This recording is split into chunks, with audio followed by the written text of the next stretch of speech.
Hi guys, first of all, I want to see Zarah Sultana and Jeremy Corbyn succeed. I want them to be able to represent a whole cohort, a whole constituency that feels left behind, because it's important for politics and it's important for democracy. But both of them need to work on their skills with the media.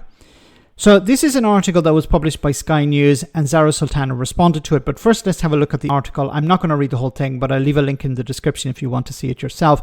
But it says here, inside Jeremy Corbyn's new party and the battle for leadership.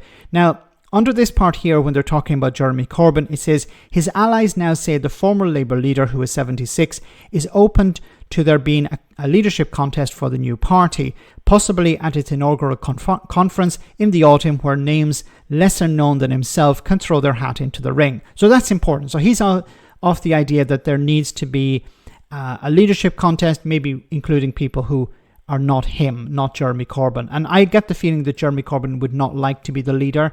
He would prefer to be a sort of kingmaker, or he would like to be a sort of chairman of the party, but it being led by somebody else.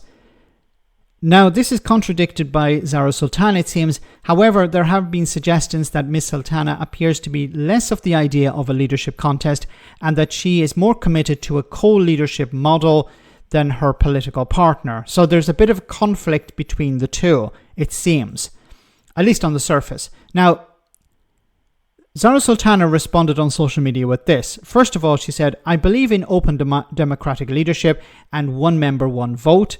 Then she says, as I've always said, I would like to co-lead with Jeremy, but that will ultimately be decided by the members. 3, the sexism and Islamophobia in comments like highly ambitious, untested, and a lot of work to do isn't even subtle. It's a strange response there. How dare a young Muslim woman aspire to take a leadership role? We should just accept being window dressed or dressing. And then P.S. I declined to officially comment to Sky and wider legacy media because this is how they do. This is what they do. Divide and rule. I'm not playing their game. Now, I think this is the wrong approach. I think what you need to do is you need to sit down with Sky News and explain to them what they got wrong. You need to confront these things. As I said before, if you let the media set the narrative and you don't set it, then you're not going to be in control of that narrative. Contrast this with Nigel Farage. Nigel Farage constantly on TV. Nigel Farage pandered to on TV.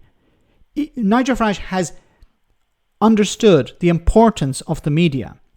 He's understood the importance of being available at a drop of a hat in order to get on a show and push his narrative. And he's been extremely successful. Sometimes he faces a bit of pushback, generally no. But Farage has been able to manipulate the media perfectly to suit himself. Now, Zarah Sultana and Jeremy Corbyn need to be doing exactly the same thing. They need to be getting on shows, pushing their narrative. Even if they face pushback, that's fine, but you're going to be able to set the narrative when you're on the show. If you let the media set the narrative and you don't challenge them, then you're going to be in serious trouble. I remember when Jeremy Corbyn was the leader of the Labour Party, and he would do interviews with media outlets that were friendly to him.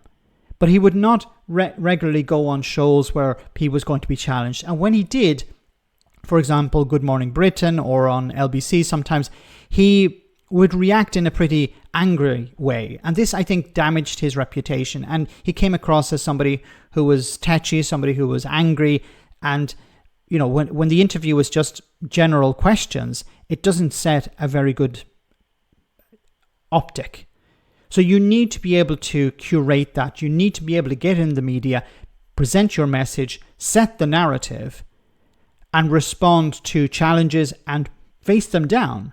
So this is what we will do. Because if you stay in an echo chamber, if you say, okay, I'm only going to speak to people who are friendly to us, you're not going to be able to expand your base. But worse than that, you're going to allow others to set the narrative. I'm not suggesting that they do an exclusive with the Scum newspaper, but I'm talking about mainstream media like Sky News or LBC or ITV or Channel 4. Get on those shows. Challenge the narratives that are being set. Set the narratives yourself. Because if you don't, while you will have a lot of support with a certain cohort, you will not be able to win power or at least influence power. I could be wrong. Maybe this is the right approach, to not respond to the media in the way that I'm suggesting, to just say something on social media and say, we're not going to play your game. But I think you have to play the game. You may not like the game, but I think you have to play it in order to succeed. But what do you guys think? Let me know in the comments. As always, they're greatly appreciated, and I'll see you in the next video.